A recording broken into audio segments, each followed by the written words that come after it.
Lección número 8, para el 20 de agosto de 2022. Viendo al invisible, sábado 13 de agosto. Para memorizar. Por la fe dejó a Egipto, no temiendo la ira del rey, porque se sostuvo como viendo al invisible. Hebreos capítulo 11, verso 27.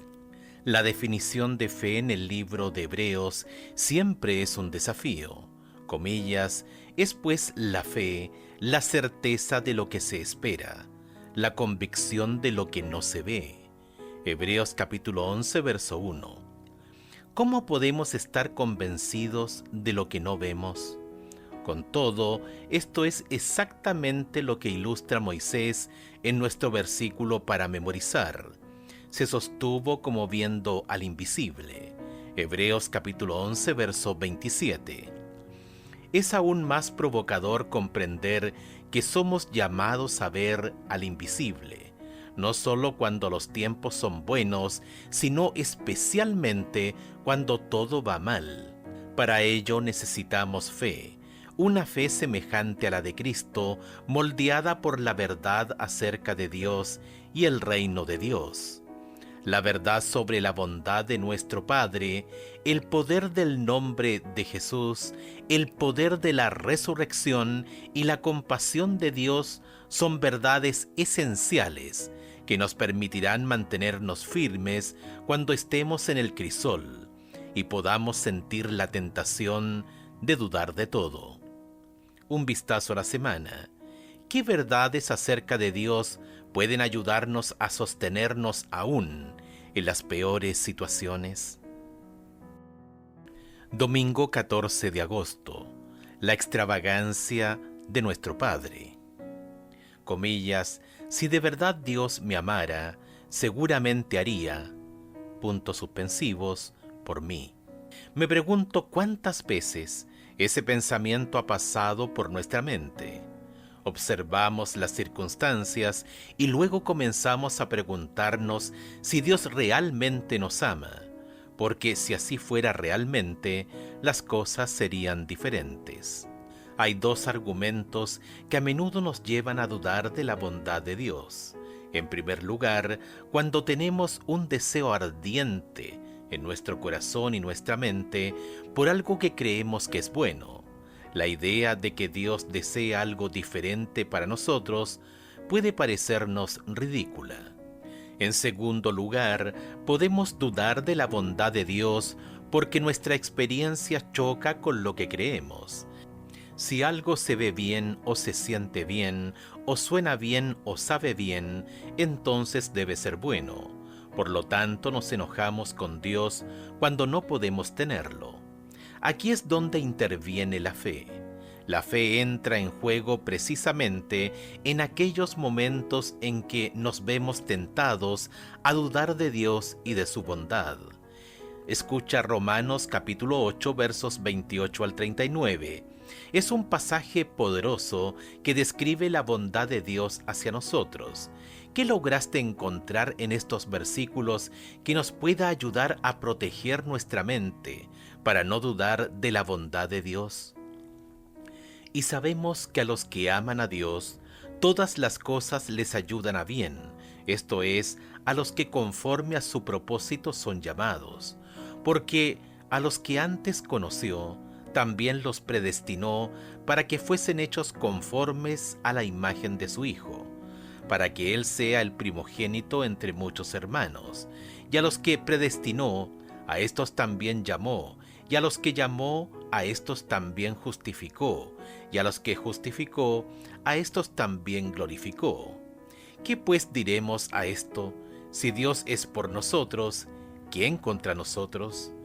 El que no escatimó ni a su propio Hijo, sino que lo entregó por todos nosotros, ¿cómo no nos dará también con Él todas las cosas? ¿Quién acusará a los escogidos de Dios? Dios es el que justifica. ¿Quién es el que condenará? Cristo es el que murió, más aún el que también resucitó, el que además está a la diestra de Dios, el que también intercede por nosotros. ¿Quién nos separará del amor de Cristo? tribulación o angustia, o persecución o hambre, o desnudez o peligro o espada. Como está escrito, por causa de ti somos muertos todo el tiempo, somos contados como ovejas de matadero. Antes, en todas estas cosas somos más que vencedores por medio de aquel que nos amó, por lo cual estoy seguro de que ni la muerte ni la vida, ni ángeles, ni principados, ni potestades, ni lo presente, ni lo porvenir, ni lo alto, ni lo profundo, ni ninguna otra cosa creada nos podrá separar del amor de Dios que es en Cristo Jesús, Señor nuestro. En Romanos capítulo 8, verso 32, hay una lógica importante que es extremadamente útil para protegernos del agobio de nuestras circunstancias. Comillas, el que no escatimó ni a su propio Hijo, sino que lo entregó por todos nosotros, ¿cómo no nos dará también con él todas las cosas? ¿Cómo podríamos pensar que Dios enviaría a Jesús a morir por nosotros y que luego se volvería tacaño? Esto significa que la verdad de la generosidad de Dios hacia nosotros, que constatamos en la muerte de Cristo, debe tener un impacto más fuerte en nuestro pensamiento que todas las dudas que el crisol pueda generar en nosotros. ¿Cómo es posible que una verdad, la bondad de Dios, tenga un efecto más poderoso en ti que tus dudas?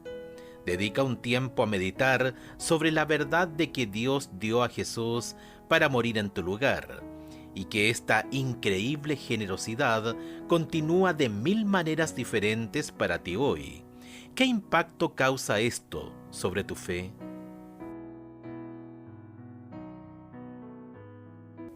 Lunes 15 de agosto. En el nombre de Jesús.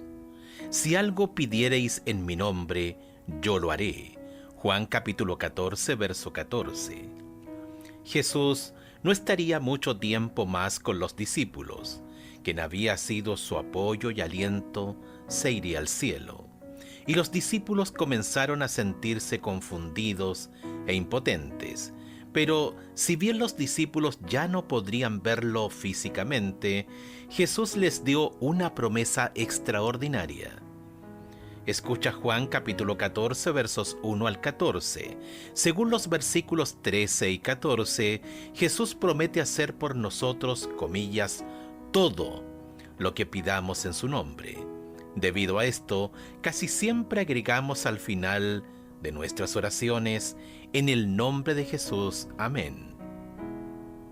Al decir esto, ¿qué pensamos normalmente que significa? ¿Qué quiso decir Jesús cuando nos animó a orar así?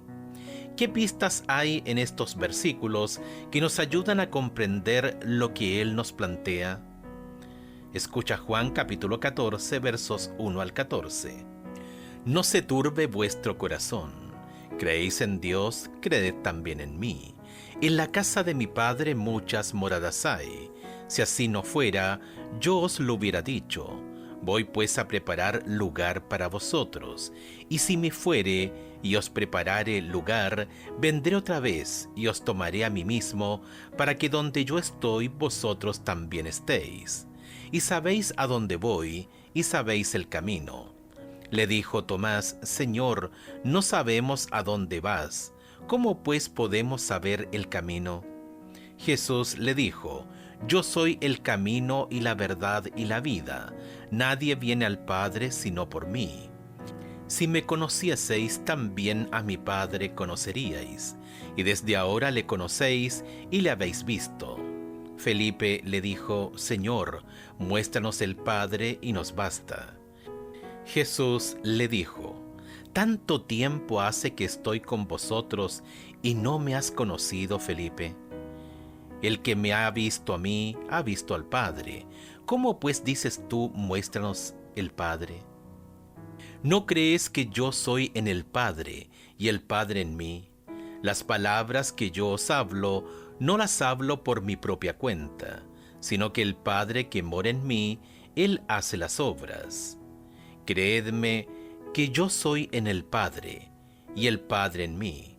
De otra manera, creedme por las mismas obras. De cierto os digo, el que en mí cree, las obras que yo hago, él las hará también, y aún mayores hará, porque yo voy al Padre. Y todo lo que pidiereis al Padre en mi nombre, lo haré, para que el Padre sea glorificado en el Hijo. Si algo pidiereis en mi nombre, yo lo haré. Cuando pedimos, comillas, en el nombre de Jesús, podemos estar seguros de que toda la maquinaria celestial está obrando en nuestro favor. Quizá no veamos a los ángeles actuar a nuestro alrededor, pero allí están. Son enviados desde el trono celestial en el nombre de Jesús para atender nuestras peticiones. A veces, cuando oramos en el nombre de Jesús, abrimos los ojos y esperamos que todo sea diferente a nuestro alrededor, pero todo sigue igual. No obstante, aunque el poder de Dios puede llegar con un efecto dramático, como cuando Jesús calmó la tormenta, también puede llegar en silencio, sin que nadie lo note, como cuando el poder de Dios sostuvo a Jesús en el Getsemaní.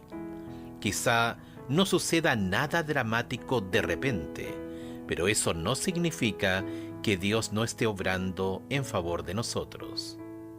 Vuelve a escuchar Juan capítulo 14, versos 1 al 14. Mientras escuchas, imagina que Jesús te está hablando directamente, cara a cara. ¿Qué esperanza y ánimo puedes obtener de estas promesas? Al mismo tiempo, pregúntate, ¿qué cosas de mi vida podrían obstaculizar el cumplimiento de estas promesas en mí? ¿Qué cambios debo proponerme hacer en mi corazón? Martes 16 de agosto. El poder de la resurrección. La resurrección resuelve el problema de la impotencia humana. Al meditar sobre la vida, la muerte y la resurrección de Jesús, a menudo nos planteamos que la muerte de Jesús fue el acontecimiento que nos hizo legalmente justos ante Dios. Y eso es cierto, por supuesto. Sin embargo, la resurrección añade una dimensión específica a la salvación. La resurrección de Jesús es significativa no solo porque nos muestra que un día nosotros también resucitaremos, sino también porque sentó a Jesús a la diestra del Padre, en una posición de absolutos poder y autoridad. Este poder de resurrección es el mismo poder que Dios pone a nuestra disposición hoy. Escucha Efesios capítulo 1 versos 18 al 23. Pablo habla del poder de Dios, que nos enseña en estos versículos sobre el poder de la resurrección. ¿Qué esperanzas y promesas puedes encontrar para ti en este pasaje?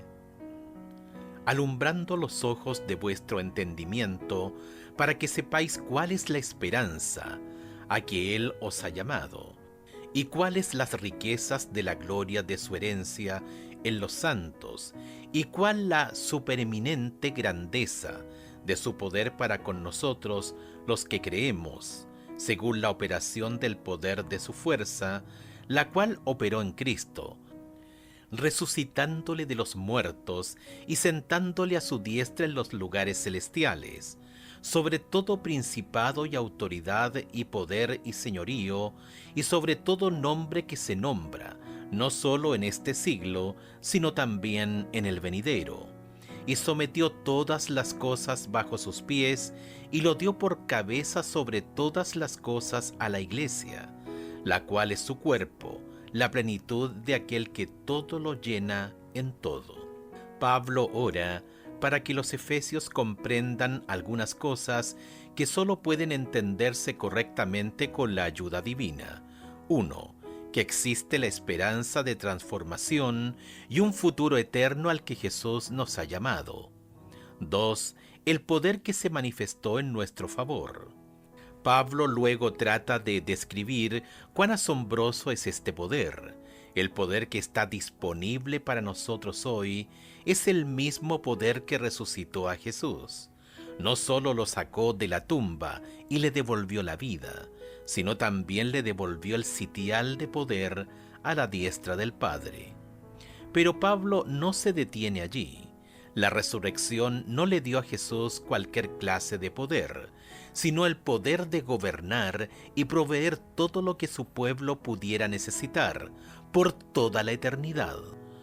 Haz una lista de las facetas de tu vida en las que necesitas del poder de Jesús resucitado.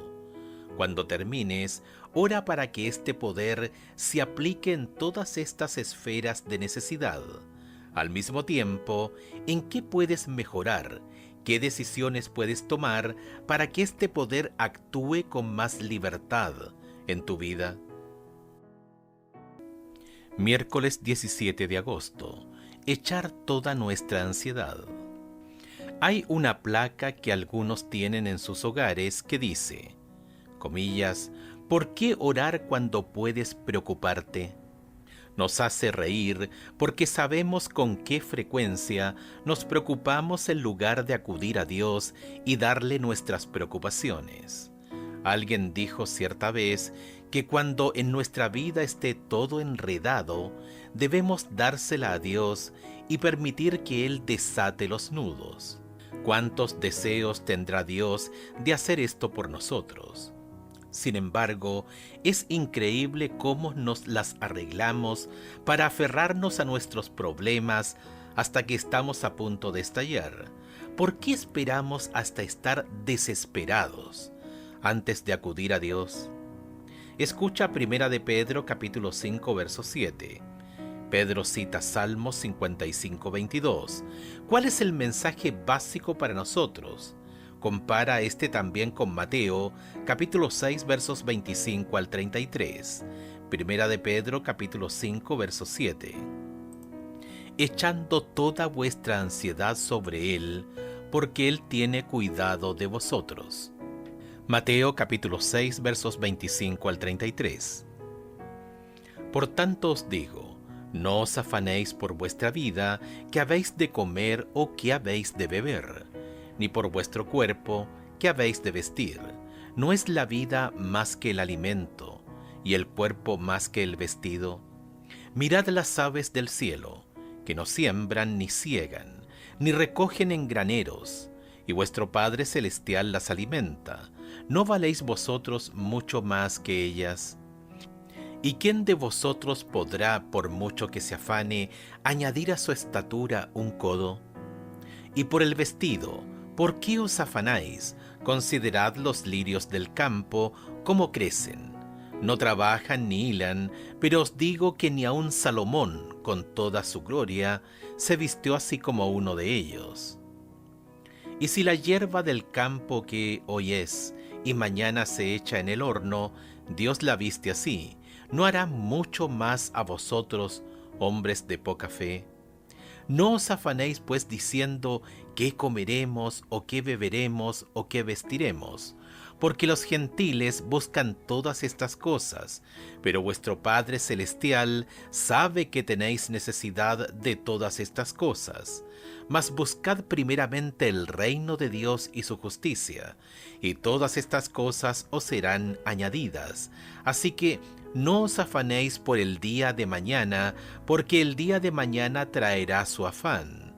Basta cada día su propio mal. Este es un versículo muy sencillo. No esconde ningún secreto y significa literalmente lo que expresa. Echar significa hacer precisamente eso, arrojar, entregar, de modo que lo que causa dolor y preocupación ya no tenga ninguna conexión con nosotros.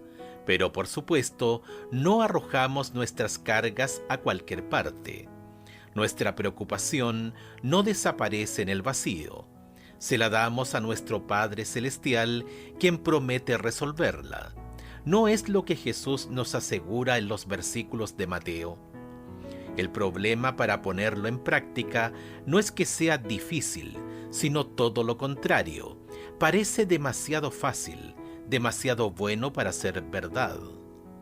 Hay muchas cosas que causan ansiedad. Podría ser la presión del trabajo, la crítica inesperada, la sensación de que no nos quieren o que no nos aman, las preocupaciones financieras, los problemas de salud, la impresión de que no somos lo suficientemente buenos para Dios, pensar que no somos perdonados y otras. Sin importar cuáles sean, una de las razones por las que nos aferramos a nuestros problemas es que creemos que podemos resolverlos mejor que nadie.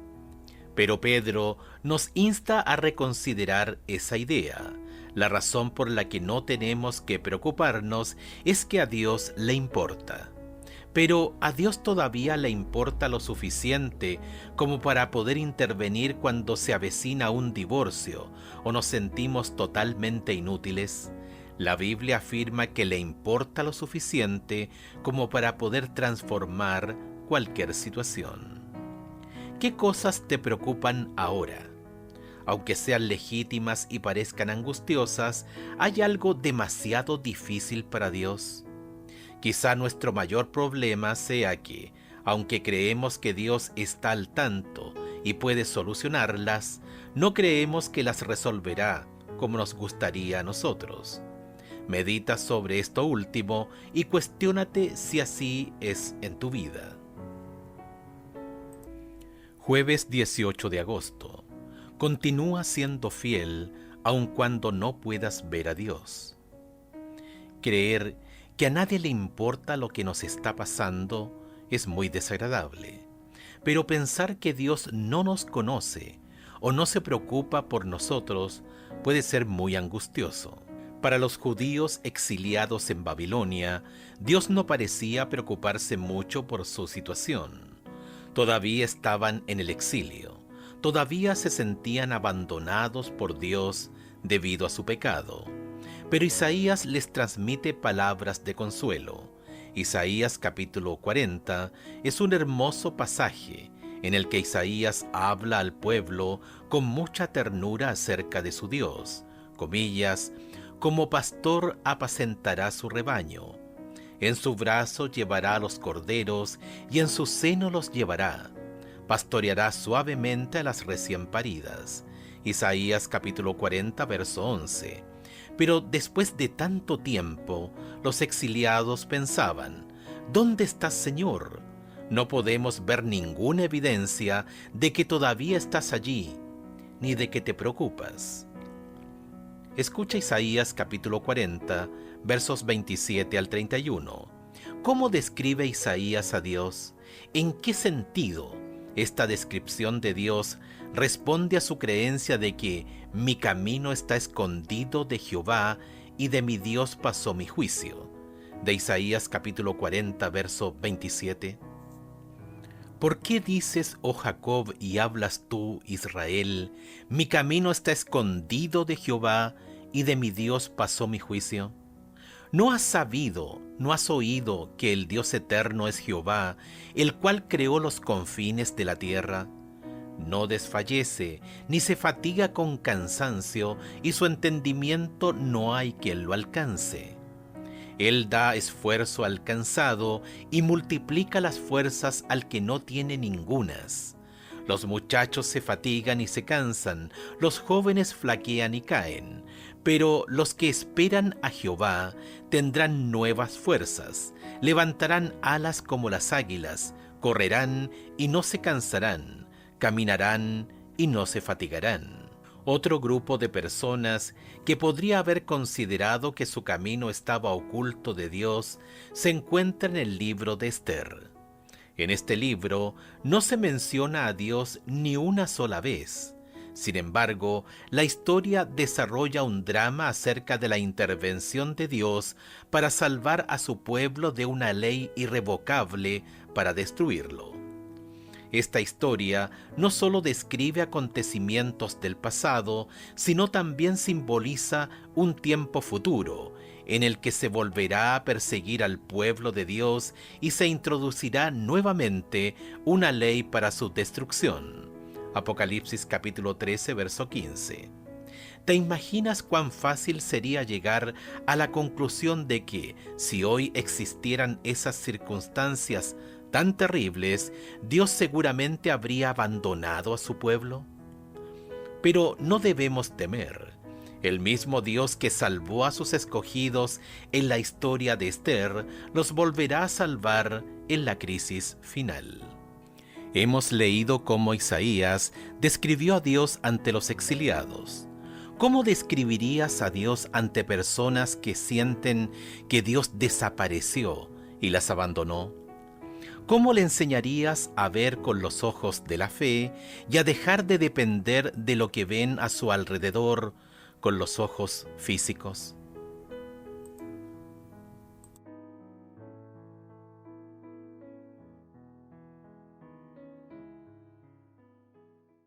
Viernes 19 de agosto. Para estudiar y meditar, lee a Elena de White en Profetas y Reyes, comillas, en tiempos de la reina Esther, páginas 440 a la 445.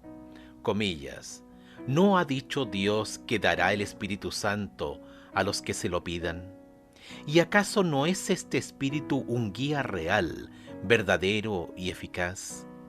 Algunos parecen temerosos de fiarse de lo que dice Dios, como si eso significara una presunción.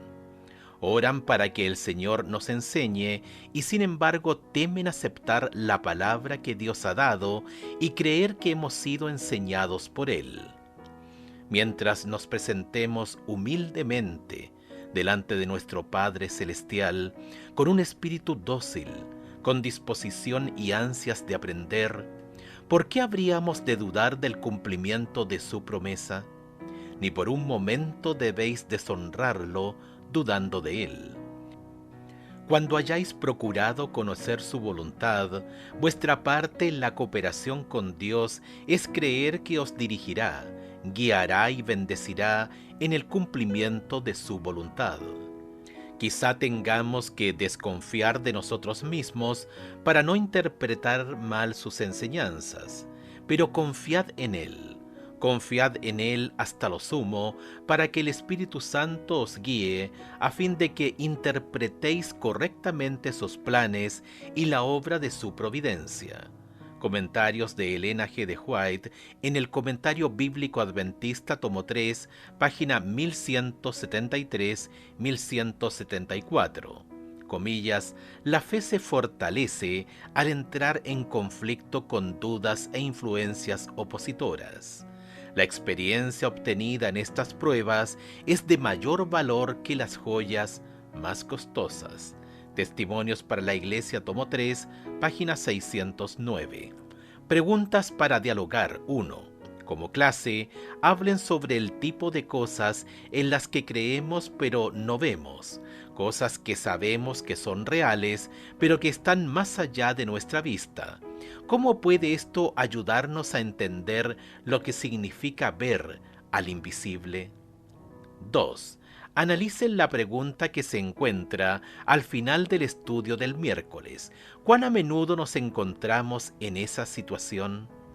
¿Qué podemos hacer para confiar más en que el camino del Señor es el mejor, si bien eso no es lo que queremos?